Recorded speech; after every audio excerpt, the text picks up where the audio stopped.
মানুষগুলো উলঙ্গ দাঁড়াবে। আম্মাজান আয়েশা বলেন, মানুষ কি লজ্জা পাবে না? নারীদের দিকে তাকাবে, লজ্জা হবে না? আল্লাহর নবী বলেন, আয়েশা, হাসরের মাঠ এতটা ভয়ঙ্কর হবে, কেউ কারো দিকে তাকাবার পর্যন্ত হুঁশ হবে না।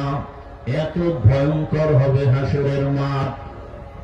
মানুষগুলো পাগলের মতো দৌড়াদৌড়ি করবে, সূর্যটা মাথার উপরে নেমে আসবে, ওদিকে জাহান্নামের চিৎকারের আওয়াজ, সূর্যের গরমে মাটির জমিনটা টানা হয়ে যাবে, ওদিকে জাহান্নামের আওয়াজে হাসরের ময়দানটা থর থর করে কেঁপে উঠবে।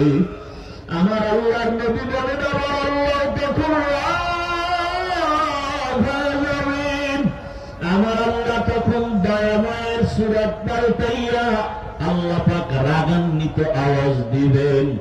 এমন এক ভয়ঙ্কর আওয়াজ, লিমানিল মুলকুল ইয়াওম লিল্লাহিল ওয়াহিদিল কাহ্হার। আল্লাহ পাকের কুদরতি আওয়াজে হাসরের ময়দানটা থরথর করে কেঁপে উঠবে। ওদিকে জাহান্নামের আওয়াজ, জাহান্নাম চিল্লাইতে থাকবে আর বলবে, আল্লাহ গুনাহগার গুলো কোথায়? গুনাহগার গুলো আমার পেটে দাও, আমার পেটে ক্ষুধা। আল্লাহ বলবেন, ফেরেশতারা জাহান্নামকে ফিরায় রাখো। জাহান্নাম যদি সামনে আগায় বিচার করা সম্ভব হবে না। 70,000 শিকল লাগাইয়া জাহান্নামকে ধরিয়েও রাখতে পারবে না। উম্মতেরা পাগলের মতো দৌড়াবে।